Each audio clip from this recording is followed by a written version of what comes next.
Welcome back to One Piece anime review. This is episode number 68. Yep, 68. This I'm reviewing the 856th episode of the anime, The Forbidden Secret Katakuri's Merienda, I think it's pronounced it, and the 920th chapter of the manga, I Love Oden. This episode adapts pages 6 through 17 of chapter 883.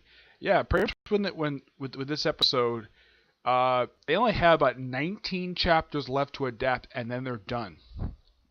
So it could be 19 episodes when this season is when they finally finish adapting this particular season. But it all depends exactly on what they're gonna do.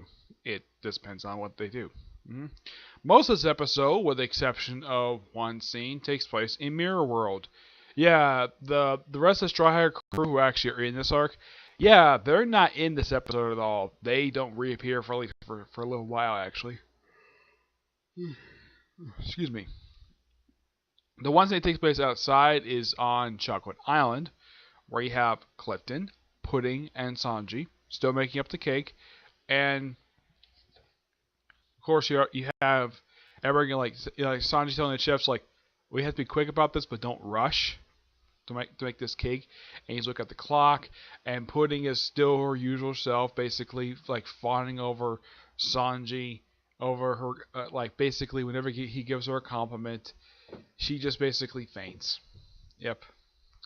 And there's even this little cute little moment where she gets a little jealous that her sister is giving him a piece of cake and then wiping up a piece of the cake off his cheek. She just faints. It's one of the most hilarious things, but it's a nice little scene. I do appreciate them including this particular scene because last episode did not have one of these, but I'm glad this one did. Most of this episode, like I said, takes place in Mirror World. We have sort of we pick up where last week's episode left off with Luffy when Luffy got buried by under a bunch of mochi. Yeah, it's a type of candy. I've never had it. So Luffy apparently eats a bunch of it, and while Luffy is eating this thing, of course no one knows so he's doing this. Katakuri sets up his mochi shrine around his donuts. Yeah, he's eating donuts, and they actually show off the special greens with these donuts made of. So you have Luffy. Like he goes in the shrine. Luffy comes out of the mochi, basically going into his chubby form, which he actually has done this before in this particular arc. Last time he did this was when he fought Cracker. He gets out of it, runs a different direction, and then comes right back. I mean, it seemed like it only been like maybe a couple minutes, and like bam, all that weight he put on like just magically disappeared, and then he just formed the elephant gun. Smash the shrine, and you get a chance to see Katakuri's mouth. Yes, and boy, it's not much change from the manga. I think the only slight change is they cut down on how much teeth is shown. Yeah, I think they did cut down on that, but man, Katakuri's got a gigantic mouth. I kind of get the reason why he doesn't want people to see this because people will be shocked at it.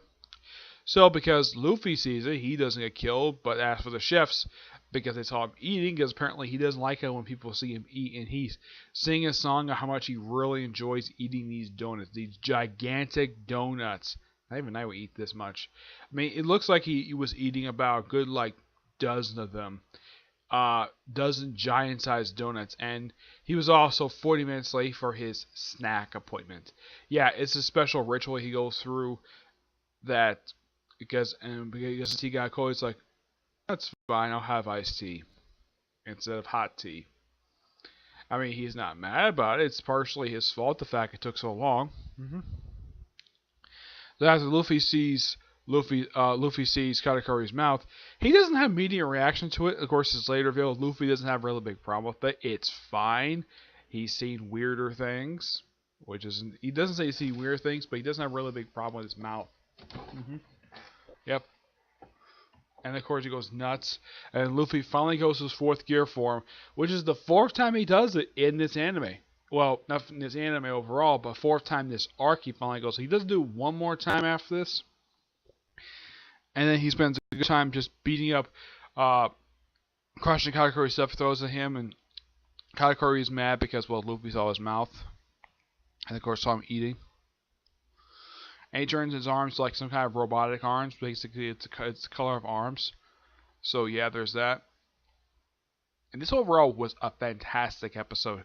Looking forward to next week, we're going to continue this. And also, they did have a brief little scene they did not include in the manga, where you see Oden arrive, coming to Chocolate Island. All right. Next up, let's talk about this newest chapter for One Piece.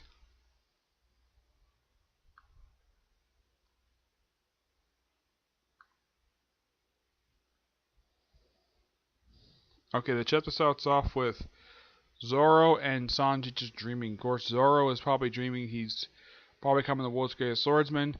Sanji's dreaming about getting out with Nami. And of course, beating up Zoro. And pretty much we pick up right where the last chapter left off with Katakuri. I think that's the person's name. Kari. Yeah, where he explained in the last chapter that he and the rest of his group time traveled forward in time 20 years in the past. Yep. They kind of explained that they can go forward in time, they can't go backwards in time. So they can't go back to when One Away was before. He explains a lot, like of how when Kaido first arrived at the island, overthrew it, and we see one of the dukes from the Mink tribe. Yeah, first time since Duke Island this guy has shown up. Yep. And of course, everybody's just lots and lots of talking. Yeah, we see like they talk about the graves and the fact that it's been 20 years. He says, what happened to Oden? Yeah, it turns out this castle belonged to the little daimyo's, this little boy's father. Yeah, and after they left, they burned down his castle so they wouldn't go back to. Basically, that's the reason why the castle's in ruins. And they also had it where the family was deemed being criminals and sort of wiped them from history. Yeah, nothing unusual about this. Yeah, this kind of happens in real life. Whenever an enemy gets defeated, they burn down their castle and then they later on change the name of it. Yep. Of course, everybody's sad to hear about what happened to his family and what happened to his mother, which apparently she also time traveled in the past as well. Yep, apparently he's time traveled as well. So we have the son of a time traveler. I should point out this whole entire chapter just explaining what happened in the last chapter, like them arriving in the future. Apparently, it's been like a few months to them. We also see briefly the ninja. Yeah, I should point out though in the anime, the actor who does him in the sub is the same guy who does my guy from Naruto. Yeah, same guy. And when they arrived with the president, it's been 20 years for them. It just happened. Like travel to another world, stuff like that. Mostly like lots of talking. You see briefly Doflamingo, probably like from a flashback from Dressrosa. And it says, okay, our forces are the Straw Hat Crew, the Heart Pirates, and the Mink Tribe. 2 groups of Mink Tribe. It says we need to have 5,000 to take down. Pretty much the plan is this: not to start a war, but to raid the castle where Kaido lives. And it's going to take place in 2 weeks. I gotta say, this was a pretty interesting chapter. But, yeah, Luffy has not reunited with his entire crew yet. He's reunited with most of his crew. I would say the only ones left he still needs to reunite with is Frankie, Usopp, and Robin. I don't think they have yet. Also, forgot to mention from last week's episode that German Six defeated their people who invaded their home. Yeah, I forgot to mention that last week's episode when I talked about the anime. But in the case of this is a really good chapter, but not much action in this one. It's just an explanation of what happened with the end of that next chapter. And let me check this. I don't think that the manga is going to break next week. Oh yeah, it is. It's going on break. Yep. So it's doing its own week off again. So nothing unusual about this. Okay. That's really it for this particular review. Stay tuned for when I get a chance to do my review of Boruto. Okay. But until I see you there, bye.